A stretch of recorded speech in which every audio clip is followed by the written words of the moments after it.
여러분, 이제 우리 민족 최대 명절인 설이 정말 얼마 남지 않았네요. 하지만 우리는 이 명절을 지내면서 어느 순간부터 기본적인 예절과 도리에 관해서 잊고 살아가고 있습니다. 분명 여러분들 중에서도 오늘 이야기를 들으시면서 그동안 내가 잘못하고 있었구나, 우리 가족이 그동안 잘못하고 있었구나 라고 느끼시게 될 거예요. 맞습니다. 우리는 정말 이 명절 예절과 예의에 관해 모르고 있다는 것입니다. 여러분 안녕하세요, 이정재입니다. 여러분, 젊은이들은 우리를 보고 따라옵니다. 어른들이 기본을 또 원칙을 알고 지켜주어야 성장하는 젊은이들이 따라한다는 것이죠. 하지만 어느 집이든 어른들이 기본 원칙에 관해서 모르고 있는 경우가 너무도 많다는 거예요.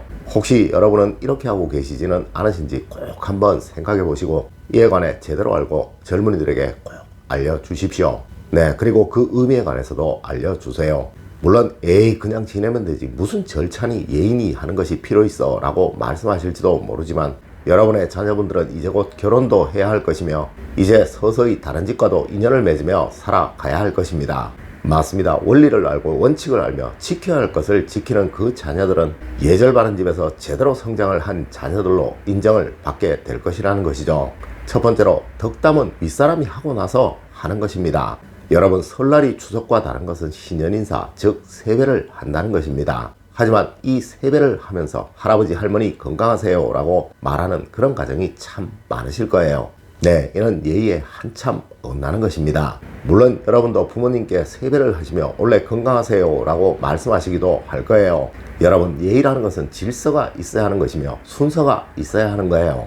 물론 여러분도 어린 시절 어른이 먼저 수저를 드시고 난 이후에 수저는 드는 거야 라는 소리를 들으시면서 자라셨을 것입니다. 물론 요즘은 이런 가정이 잘 없지만 말입니다.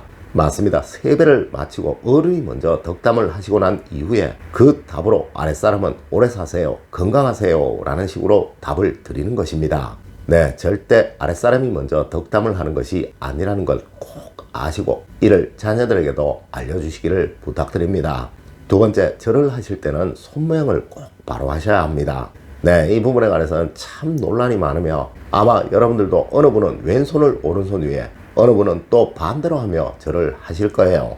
물론 이 절의 형식에 관해서는 수도 없는 예법서에도 나와 있으며 또 이 절의 역사 역시 아주 오래되었습니다. 하지만 꼭 아셔야 할 것이 바로 좌손과 우손의 차이입니다. 이는 비단 세배뿐 아니라 여러분이 살아가시면서 겪으시는 정말 많은 일, 즉 장례식도 있을 것이며 결혼식 패배도 있을 것이며 참 많을 거예요.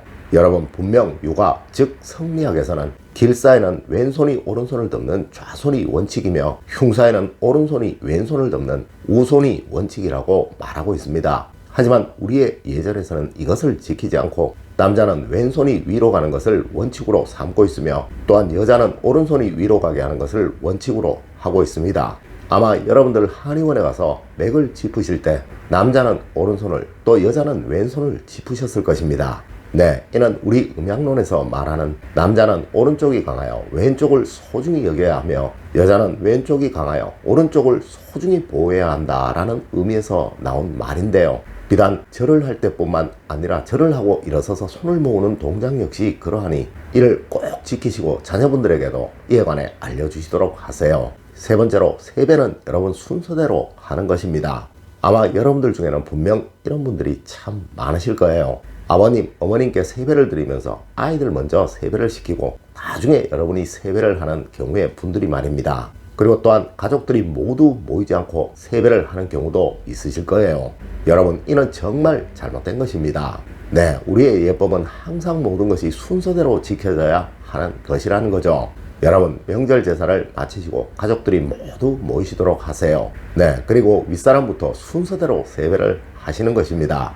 네 번째로, 설명절에는 무엇이든 한 가지씩은 꼭 새 것을 하시는 것입니다. 여러분, 설명절에는 반드시 가족분들 한 분 한 분이 무엇 하나라도 반드시 새 것을 입고 또 새 것을 선물 받아야 하는 거예요.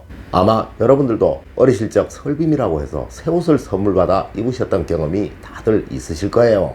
물론 이렇게 새 옷을 입으면 좋겠지만 이것이 힘드시면 양말이라도 지금껏 신지 않았던 새 양말을 이날은 꼭 신으시도록 하세요. 물론 예전 여성분들은 버선을 새 것으로 꼭 하셨습니다.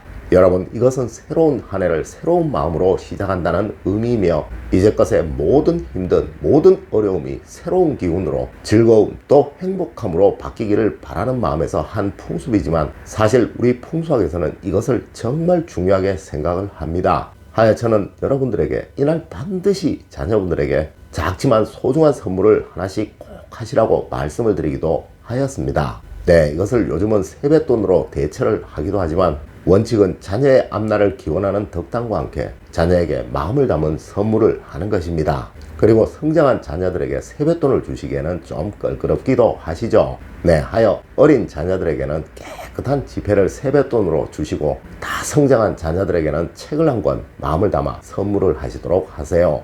올해는 음의 기운이 아주 강한 해이라 책이 아마 가장 좋을 것입니다. 깨끗이 포장을 하셔서 올해 마음복이 가득하기를 바란다는 마음을 전하시도록 하세요. 분명 올 한 해 그 자녀의 앞날에는 번영과 행복만이 가득할 것입니다. 다섯 번째로 항상 부모님의 은혜를 잊지 않는 여러분이 되셔야 합니다. 여러분, 저는 항상 말씀을 드립니다. 부모님의 은혜를 모르는 자녀 또 조상의 고마움을 모르는 사람이 절대 번영하고 행복을 얻는 일은 없다고 말이에요. 네, 이는 그러한 사람은 절대 그 어떠한 일에도 고마움을 느끼지 못할 것이기에 그러한 것입니다.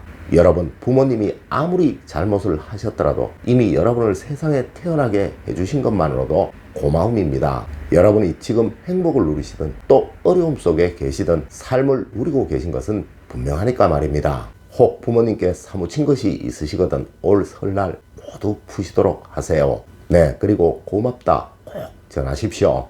여러분, 세상 그 어느 부모도 자녀에게 못해주고 싶은 부모는 없습니다. 하지만 그분도 힘드셨기에 또 어려우셨기에 어쩔 수가 없었던 것입니다. 네, 마음만은 눈물을 흘리고 계셨을 그분들이셨을 것입니다. 여러분, 올해는 꼭 인사를 드리시도록 하세요. 그리고 돌아가신 부모님에게도 이날 하루만큼은 고맙다, 감사하다 라는 마음을 가지시는 그런 여러분이 되십시오. 여섯 번째로, 여러분 설날은 절대 다투시면 안 됩니다. 여러분, 이날은 한 해가 시작되는 날입니다. 네, 첫 단추가 잘못 끼워지면 어떻게 되는지는 다들 잘 아시죠? 하여 우리 조상님들은 설날 인상 쓰는 것을 가장 경계하시고 또 문제시 하셨습니다. 여러분, 이날 하루만큼은 절대 그 어느 누구에도 인상 쓰지 마시고 또 화내지 마시고 언성도 높이지 마십시오. 네, 이렇게 해야 올 한 해 여러분이 하시는 모든 일들이 잘 풀려나가고 또한 여러분의 가정에 행복이 찾아오게 된다는 점 잊지 않으시기를 부탁드립니다. 여러분, 오늘은 이제 얼마 남지 않은 설날 반드시 지켜야 할 몇 가지 일들에 관해서 알려드렸습니다. 오늘 제가 알려드린 이야기 여러분들 꼭 명심하셔서 항상 행복이 가득하신 여러분이 되시길 기원드리며 오늘의 이야기를 마치도록 하겠습니다. 늘 올바른 학문과 올바른 지식을 여러분들께 전하도록 노력하겠습니다. 여러분, 긴 시간 감사드립니다. 감사합니다.